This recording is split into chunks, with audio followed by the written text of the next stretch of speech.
For, like I already promised to you, I will give you this video, the review of this unit. I will move fast. I will not discuss for every pages. I will go to the points, to the main points for this unit. So it will be fast, maybe around 10 minutes or so. We'll see. Okay? So the first thing that you need to know, of course, the keywords over here. You see, there are four kind of keywords that you could find in this book, in this unit. So you could also see it from the list of the units in front of the book. You could find it there. You could find these keywords, and it will help a lot, especially when we're talking about technologies, right? Okay, so let's move on, okay, to the next one. I put it in these 2 pages. The reason why, because we can move faster than just each pages. Now, reading. When we read, we need to know about the main idea and the details. Now, one thing that we could find fast about the main idea is usually the main idea appears in the first sentence or in the last sentences. So, if there's a question about what is the main idea of this text, that means you will find it out from the top and the bottom of the text. Let me remind you again,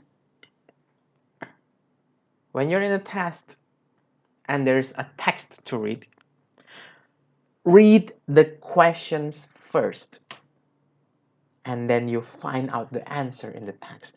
Why? You know what you need to do if you read the question first. And then second, you will find it faster because you already know the main key or the keyword for that kind of question. So please do that. Okay?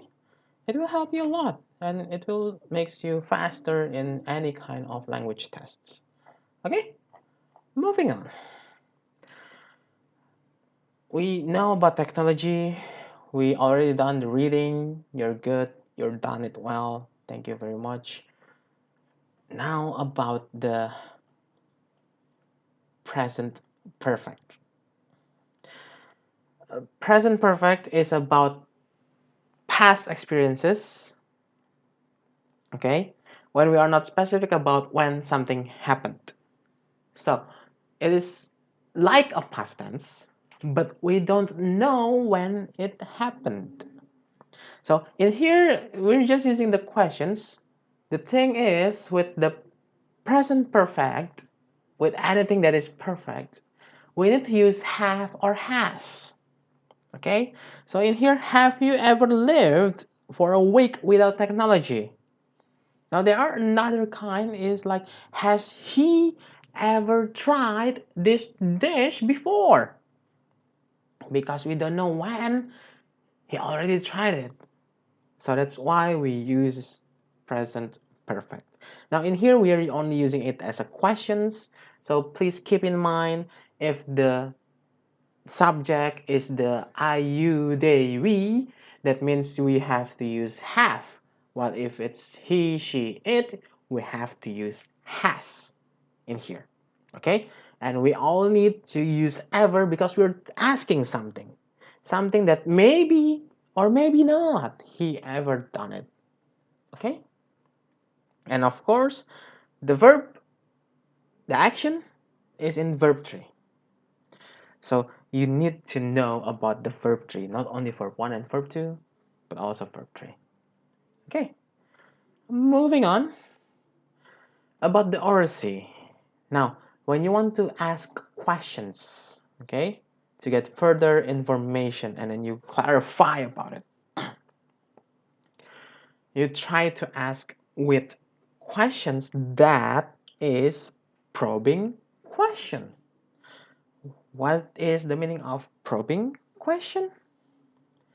So probing question is using the why, the how, the what, and when someone or maybe when you hear or you listen to someone but you don't know the meaning, you want them to repeat again, you can use can you repeat that. That is needed.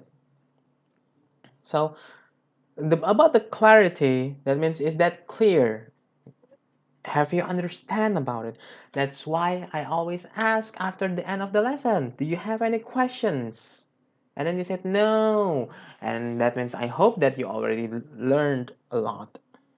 Okay, but when you want to ask more, to find out more information, that means you need to pay attention to it. You need to try to engage in the conversation too. So that's why it is important. Okay, and you've done writing the email. You've done great. Well done. Now, in the email, to improve your writing, you can also use prepositions following adjectives. So preposition is like, like the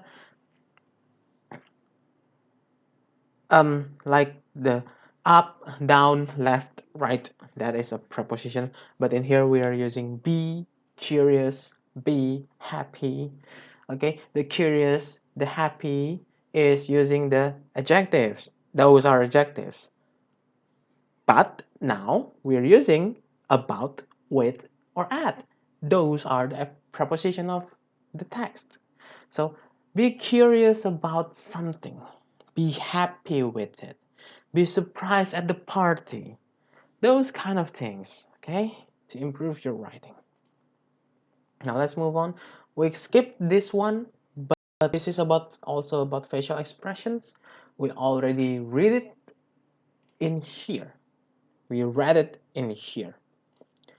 So that's okay. That's all right.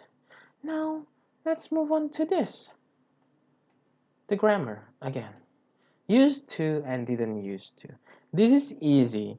This is something like a habit that is no longer true, or maybe repeated action, but we use it in the positive sentence. That means I used to, that is a positive sentence. And in the negative sentence, I didn't used to. Things using not is always negative sentence. Oh, I'm sorry. So if it's didn't, you don't need to use the D again in the use, because it's already using it here for the past tense. So you don't need it again. Same like the questions, because did is already in the past tense form. So you don't need to use did you used to, but did you used to. Okay? And that is all for the review. I mean, everything is in the book. You don't, I encourage you to read the book. I really encourage you to read the book. Yes, I teach you based on the books, but I also try to make it broader, to make it wider, because you want to know things, and that's great. But I think the oracy performance task is just something that you did with your friends, okay? Well, the thing is, that's it for the review. Nothing else. You need to know about the writing, oracy, and also the grammars. Those, those three are important. The keywords, well, you don't really need to. You may need to know more about vocabularies, but as long as you read, as long as you try to listen, as long as you try to know more, you will have more vocabularies than you think you will learn. So focus on the writing, grammar, and also the oracy, which means respect others too. Okay, that is the review from me. Thank you for listening, and it is hard for me to say this, but bye. Goodbye. Bye.